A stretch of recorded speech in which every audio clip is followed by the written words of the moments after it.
नमस्कार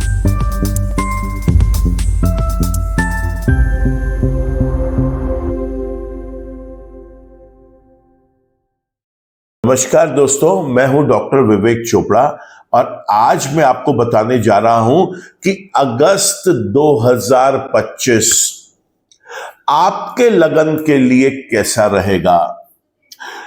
मैं मानता हूं इस बात की कि खास तौर से भारतवर्ष में ही नहीं, पूरे विश्व भर में हर एक व्यक्ति की ये जिज्ञासा होती है कि वो मंथ शुरू होने से पहले वो ये जान ले कि उस महीने उनके लिए ग्रहों ने कैसा एक नेटवर्क बनाया हुआ है। देखिए, ग्रह ऐसा पॉसिबल ही नहीं है कि उस लगन राशि वाले जितने भी लोग इस दुनिया में हैं उनको एक सा फल दे।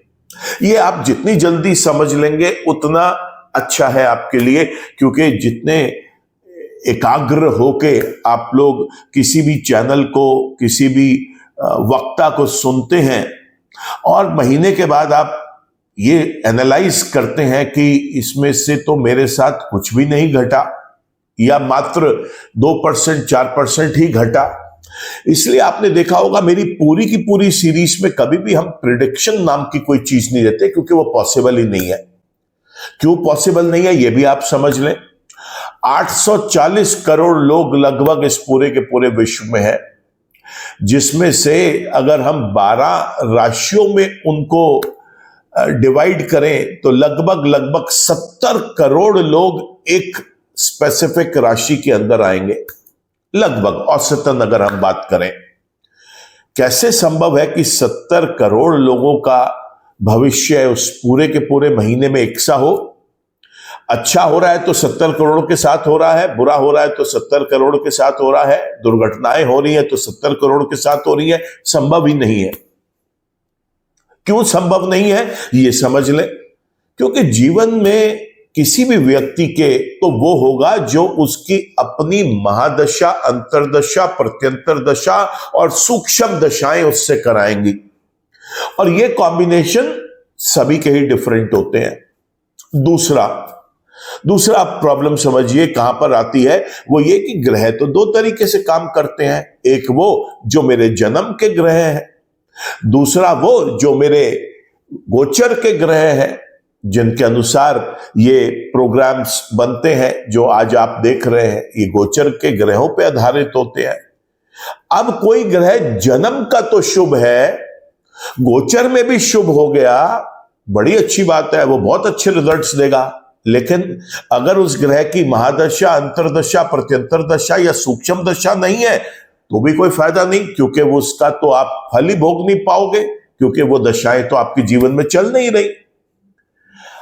ग्रह का फायदा केवल तब उठाएगा ये व्यक्ति अगर उसके जीवन में जन्म का भी वो ग्रह शुभ, गोचर में भी शुभ, और अब उस ग्रह की महादशा, अंतरदशा, प्रत्यंतर दशा या सूक्ष्म दशा चल रही हो, तो है उसका मजा। ठीक उसी प्रकार कोई ग्रह जन्म का शुभ है लेकिन गोचर में अशुभ हो गया, मैं आप सब लोगों को कहूंगा बिल्कुल निराश ना हो। कुछ समय की बात है, राशि परिवर्तन करेंगे ग्रह, क्योंकि ग्रह कभी भी किसी एक जगह टिकते नहीं, स्टेशनरी नहीं होते। ट्रांजिशंस में वो एक राशि से दूसरी राशि, एक नक्षत्र से दूसरे नक्षत्र में जाते रहते हैं। ग्रह नक्षत्र का फल देते हैं, नक्षत्र उप नक्षत्र का फल देते हैं, और उप नक्षत्र उप नक्षत्र का फल देते हैं। तो ये आपको बहुत जरूरी है समझना कि ग्रह जो है वो जन्म का शुभ, गोचर में अशुभ अगर आ गया तो वो केवल आपको अपनी शुभता में कुछ कमी लेके आएगा। जो ग्रह जन्म का डिक्लेयर्ड शुभ है वो जीवन भर अशुभ कुछ नहीं करेगा, केवल अपनी शुभता में कमी लेके आएगा। अब वहीं समझ लेते हैं कि कोई ग्रह जन्म का ही अशुभ है और गोचर में वो शुभ हो गया, तो क्या वो शुभ रिजल्ट्स देगा? आंसर है शुभ रिजल्ट्स तो देगा, लेकिन उसके अंदर वो केवल अपनी अशुभता में कमी लेके आएगा, क्योंकि वो जन्म का नेगेटिव है, और वो नेगेटिव प्लैनेट जब गोचर में पॉजिटिव हो जाएगा तो वो केवल नेगेटिविटी को कम करेगा, वो पॉजिटिव जोन में नहीं जाएगा। लेकिन कोई ग्रह अगर जन्म का अशुभ, गोचर में भी अशुभ, फिर आप ये मान के चले कि ये ग्रह बेहद परेशान कर सकता है। लेकिन ये परेशान करेगा कब? ये करेगा तब जब उस ग्रह की स्वयं की महादशा, अंतरदशा, प्रत्यंतर दशा या सूक्ष्म दशाएं चल रही होंगी। तो कुल मिलाकर एक बात तो आपको समझ में आ गई कि यह संभव ही नहीं है कि अगर आप किसी भी एक राशि के हैं तो आपकी राशि के जो 70 करोड़ और लोग हैं वो एक सा भाग्य अपना उस मंथ में देखेंगे। संभव ही नहीं है, क्योंकि किसी का वो जन्म का शुभ होगा, गोचर में शुभ अशुभ होगा, जन्म का वो ग्रह की दशाएं कुछ और होंगी, अभी की कुछ और चल रही होंगी। ये कॉम्बिनेशंस इतने बैठते हैं लाखों करोड़ों में कि आप ये देखेंगे कि ये चीज पॉसिबल ही नहीं है कि पूरे के पूरे राशि के एक ग्रुप का एक कॉमन प्रिडिक्शन कर दिया जाए। और इसीलिए लोगों का अब विश्वास उन एस्ट्रोलॉजर्स की तरफ से भी टूटता चला जा रहा है, जहां पर वो किसी को कह रहे होते हैं लॉटरी निकल जाएगी और किसी को बता रहे होते हैं कि ये आपके लिए एक्सीडेंट हो जाएगा। व्यक्ति देखता है ना लॉटरी निकली और ना मेरा एक्सीडेंट हुआ, मेरा जीवन तो एक अलग ही तरीके से चला जो शायद इन्होंने मेरे को बताया ही नहीं। तो सबसे पहले आप यहां पर यह समझ लें कि आपके जीवन के अंदर जो घटनाएं हैं वो जन्म के शुभ और अशुभ उस ग्रह को जरूर देखें, गोचर का वो शुभ अशुभ है उसको भी देखें, और जो कॉम्बिनेशंस मैंने आपको बताए हैं उनको चेक करें। फिर ये देखें कि आपकी उस ग्रह की दशाएं हैं भी अभी या नहीं है। अगर है तो ही अच्छा या बुरा होगा, नहीं है तो अभी ये पीरियड निकल जाएगा। ये पहला रूल है। इसीलिए मैं अपनी जो सीरीज बनाता हूं उसके अंदर हमेशा आपको शुभ या अशुभ बताता हूं, फिर आप अपने जन्म के प्लेनेट के साथ भी उसे शुभ और अशुभ देख लें। अगर दोनों साइड शुभ शुभ मिल रहा है तो ये आपकी बल्ले बल्ले वाली सिचुएशन। जन्म का शुभ है, गोचर का शुभ है, तो परेशान नहीं होना, केवल पॉजिटिव कुछ कम होगा, नेगेटिव नहीं होगा, चिंता ना करें। जन्म का नेगेटिव है, गोचर में पॉजिटिव है, तो कुछ बहुत पॉजिटिव नहीं होगा, केवल नकारात्मकता में कमी मिलेगी। तो कहते हैं ना दर्द बहुत था, उस दर्द में कुछ कमी आएगी, लेकिन एक व्यक्ति ठीक नहीं हो पाएगा। हाँ, इतना जरूर है कि अगर दर्द में भी कमी होती है तो आदमी कहता है हाँ कुछ आराम है, मुझे मेरा दर्द अब उतना मेरे को तंग नहीं कर रहा, उतना नासूर नहीं बन रहा। लेकिन अगर कोई ग्रह जन्म का भी खराब और गोचर में भी खराब और मान लीजिए उस ग्रह की दशाएं भी है, फिर तो मैं आपको यह कहूंगा कि इमीडिएटली इस वीडियो को चाहे यहीं पॉज करके किसी विद्वान ज्योतिषाचार्य के पास जाकर एक कुंडली का एनालिसिस करवाएं और समझे कि वहां पर कैसे इस प्रकोप से बचा जा सके, क्योंकि यह तो फिर आपको जरूर परेशान करेगा। तो यह था हमारा फर्स्ट स्टेप वीडियो को आगे ले जाने से पहले, जहां पर आपको यह समझाना चाह रहा हूं मैं कि इसका एनालिसिस किस तरीके से करवाना चाहिए। अब आप कहेंगे कि ये शुभ और अशुभ ही क्यों? ये आपको सचेत करने के लिए कि अगर वो चीज शुभ है तो आप उसका फायदा उठा लें, और अगर वो अशुभ है तो सतर्क हो जाए। ये चेतावनी है उन लोगों के लिए। तो फिर ग्रह अगर गोचर में अशुभ है, चाहे वो जन्म का शुभ है या अशुभ है, ये तो लाजमी है कि उसके लिए आपको उपाय करने आवश्यक है। यहां पर आपको मैं यह भी बताता चलूंगा कि आपके इस लगन के अंदर ये कौन से भाव में ग्रह है, और आप मेरे चैनल पर जाकर अपने लगन के लिए उस भाव में ग्रह क्या काम कर रहा है उसे विस्तार से देखें। और ये विस्तार से देखने की वीडियोस केवल वो वाली वीडियोस आपके लिए आवश्यक होंगी जो ग्रह अभी गोचर में मैं आपको बोलूंगा कि अशुभ है।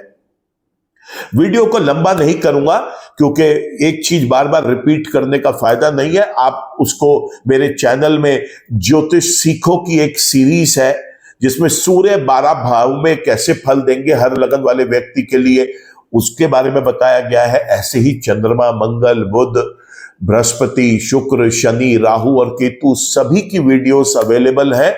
मैं आपको इस वीडियो में आपकी सहूलियत के लिए इतना जरूर बताऊंगा कि गोचर में वो ग्रह आपके किस भाव में गोचर कर रहे हैं, और अगर वो ये बताऊं आपके लिए कि वो अशुभ है तो जरूर उस सीरीज में जाकर उसको आगे देख लें। यहां पर एक ही चीज बार बार रिपीट करूंगा, वो मैं नहीं करना चाहूंगा। केवल ये वीडियो का उद्देश्य ये बताना है आपके लिए कि कौन सा ग्रह आपके लिए इस महीने शुभ रहेगा और कौन सा अशुभ रहेगा। अशुभ ग्रहों के उपाय जरूर करें, यह मेरा आप सबसे निवेदन है। करके तो देखें, आपको खुद 1 महीने के अंदर 2 महीने की रेमेडीज फॉलो करके समझ में आ जाएगा कि ये क्यों कराए गए थे आपसे। आप जिस भी किसी रिलीजन के हैं, आप जिस भी किसी देवी देवता को मानते हैं, आप जिस भी किसी की पूजा करते हैं, अर्चना करते हैं, आप वो करें। मैं उसके लिए किसी को मना नहीं करूंगा, सबका अपना अपना विश्वास है किसी एक देवी देवता के साथ, किसी गुरु के साथ, किसी और तरीके से वो आप करते रहें। मेडिटेशन करें, प्रेयर करें, मंत्र चैंटिंग करें, पूजा पाठ करें, जो आपसे बन पड़ता है उतना आप करें। लेकिन नेगेटिव प्लैनेट्स को रिड्यूस, उनकी स्ट्रेंथ को करना आपकी सबसे बड़ी ड्यूटी होगी किसी भी महीने में। जो उस महीने में आपके लगन के लिए ग्रह अशुभ है, उसके उपाय तो आप जरूर करें। तो चलिए जानते हैं कि आपकी इस राशि के अंदर क्या कह रहे हैं आपके ग्रह, कौन से शुभ हैं, कौन से अशुभ हैं। मकर लगन वाले व्यक्तियों के लिए सूर्य से लेकर और केतु तक कौन सा ग्रह शुभ रहेगा और कौन सा ग्रह अशुभ रहेगा, अब इसके ऊपर एक बार चर्चा कर लेते हैं। तो सूर्य ग्रह 2 राशियों में गोचर करेंगे इस पूरे महीने में, 1 तारीख से 16 तारीख तक कर्क राशि में, और उसके बाद फिर ये कुंडली के 8वें भाव में सिंह राशि के अंदर। तो जो 7वें भाव में कर्क राशि में सूर्य का गोचर होगा, ये मैं देख पा रहा हूं बेहद शुभ है। लेकिन जब ये 8वें भाव में गोचर कर रहे होंगे अपनी ही राशि में, वो बहुत अशुभ फल देगा। चंद्रमा की अगर बात करें तो मैं आपको बता चुका हूं अपने हर वीडियो में कि चंद्रमा पूरे के पूरी 12 राशियां 1 महीने में कंप्लीट कर लेते हैं। इसलिए आप 1 महीने में 1 बार पूर्णिमा, 1 महीने में 1 बार अमावस्या देखते हैं। चंद्रमा को ट्रैक करना बहुत मुश्किल होता है क्योंकि हर 2.5 दिन में अपनी राशि का परिवर्तन उनका हो जाता है, तो कहीं पर वो शुभ है, कहीं अशुभ है। इसलिए बेहतर यही होता है किसी भी एक व्यक्ति के लिए कि वो चंद्रमा के नियम से पूरी जिंदगी उपाय करे। और वैसे भी बहुत अच्छा होता है उसका उपाय करना, मन की शांति के लिए, एकाग्रता के लिए, एक अच्छे डिसीजन मेकिंग के लिए, एक अपने कॉन्फिडेंस लेवल को इंप्रूव करने के लिए हर तरीके से चंद्रमा का स्ट्रांग होना या चंद्रमा की नेगेटिविटीज का रिड्यूस होना बहुत जरूरी है। बात करें हम चंद्रमा के क्या उपाय हो सकते हैं, सरल उपाय बताऊंगा आपको, किसी ज्यादा कॉम्प्लिकेटेड उपायों में नहीं डालना चाहूंगा। चंद्रमा के मंत्र जप करें, शिव की पूजा अर्चना करें, शिवलिंग पर दूध और जल चढ़ाएं। आपको चाहिए अगर संभव हो सके तो महामृत्युंजय के जप करें। शाम के समय बूढ़ी गरीब औरत को आपको चाहिए कि चावल, चीनी, दूध, कोई सफेद कपड़ा, कोई तरल पदार्थ, गर्म या ठंडा, वो आपका मन है, कोई जूस हो गया, आप इस तरीके की कोई चीज उनको जाकर अपनी तरफ से खिला सकते हैं, दान दे सकते हैं, भेंट दे सकते हैं। इसके अलावा अगर उनकी किसी और चीज की जरूरत है, दवा की या कुछ और खाने की, और आप में सामर्थ्य है तो आप उनकी उसमें भी मदद करें। इसके बाद बात करेंगे हम मंगल ग्रह की, जो कुंडली के 9वें भाव में गोचर करेंगे पूरा महीना कन्या राशि के अंदर, और ये गोचर बेहद अशुभ रहेगा। बुध ग्रह की बात कर लेते हैं। तो बुध ग्रह मैं देख रहा हूं 2 राशियों में गोचर करते हुए दिखाई देंगे। 1 तारीख से 30 तारीख तक उनका गोचर जो है वो कर्क राशि के अंदर रहेगा। कर्क राशि कुंडली के 7वें भाव में आएगी और उसके बाद 8वें भाव में सिंह राशि के अंदर महीने के आखिरी 2 दिन उनका गोचर होगा, 30 तारीख और 31 तारीख को। और ये दोनों गोचर जो हैं ये अलग अलग रिजल्ट्स देंगे। देखिए, जो कर्क राशि का गोचर है 7वें भाव में जो होगा वो तो बेहद शुभ रहने वाला है, लेकिन जब यही बुध 8वें भाव के अंदर गोचर करेंगे सिंह राशि के अंदर, वहां पर ये गोचर बहुत ज्यादा अशुभ रिजल्ट्स देगा।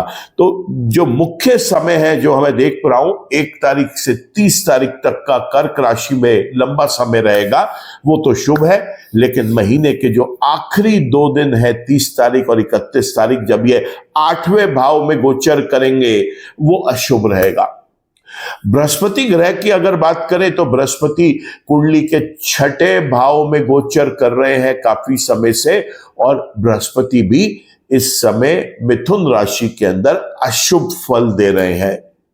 बात कर लेते हैं हम इसके बाद शुक्र ग्रह की। देखिए, शुक्र ग्रह 2 राशियों में आपको गोचर करते हुए दिखाई देंगे।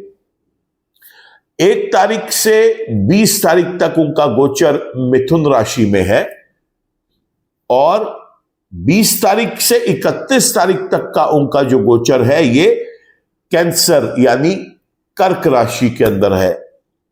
तो जो पहला गोचर है मिथुन राशि के अंदर, वो तो बेहद अशुभ है, कुंडली के 6ठे भाव में होगा। लेकिन जब ये 7वें भाव में आएंगे, योग कारक ग्रह है, एक त्रिकोण और एक केंद्र के स्वामी, ये यहां पर बेहद शुभ रिजल्ट्स देने में अपना सामर्थ्य रखेंगे। चलिए शनि ग्रह की बात करते हैं। शनि ग्रह कुंडली के 3रे भाव में मीन राशि में गोचर कर रहे हैं, बेहद शुभ रहेंगे वहां पर। इसके बाद राहु की बात करें तो राहु ग्रह 2रे भाव में गोचर कर रहे हैं कुंभ राशि में, और ये गोचर बेहद अशुभ रहने वाला है। और आखिर में बात कर लेते हैं हम केतु ग्रह की। और केतु के लिए मैंने आपको हमेशा बताया कि केतु रिजल्ट्स देता है अपनी राशि के स्वामी के अनुसार, और राशि का स्वामी कौन है सिंह राशि का? सूर्य है। तो सूर्य हमने देखा 1 तारीख से 16 तारीख तक शुभ रिजल्ट्स देंगे, और उसके बाद फिर 16 तारीख से 31 तारीख तक अशुभ रिजल्ट्स देंगे। ठीक उसी प्रकार केतु इस लगन वाले व्यक्ति के 8म भाव में बैठकर 2 तरीके के फल देंगे। 1 तारीख से 16 तारीख तक शुभ फल देंगे, और 16 तारीख से 31 तारीख तक अशुभ फल देंगे। तो इस तरीके से आप समझ लें कि 9 ग्रह कौन से आपके लिए शुभ है और कौन से आपके लिए अशुभ है। तो ये देखा आपने कि आपके कौन से ग्रह इस महीने शुभ है, कौन से अशुभ है। मैं आपको वीडियो की शुरुआत में भी बताया कि शुभ ग्रहों का फायदा उठाना चाहिए, और अशुभ ग्रह फिर चाहे वो जन्म के शुभ है या अशुभ है, उनके उपाय जरूर करें। ये उपाय आपको बहुत फायदा देंगे दोस्तों। मैं उम्मीद करता हूं कि आपको ये वीडियो पसंद आया होगा। वीडियो अगर पसंद आया है तो इसको लाइक करें, कमेंट करें, शेयर करें ज्यादा से ज्यादा लोगों के साथ, क्योंकि हो सकता है कि उनकी भी यही लगन राशि हो। चैनल पे अगर नए हैं तो रिक्वेस्ट करता हूं कि चैनल को सब्सक्राइब कर ले। चैनल आपने पहले से सब्सक्राइब किया हुआ है तो thank you for that. Bell icon को भी जरूर क्लिक करें, ताकि कोई भी नया वीडियो अपलोड होता है उसका एक अपडेट, उसका एक नोटिफिकेशन आप तक पहुंच सके। आज के वीडियो में इतना ही। ईश्वर आप सबका भला करे दोस्तों। नमस्कार।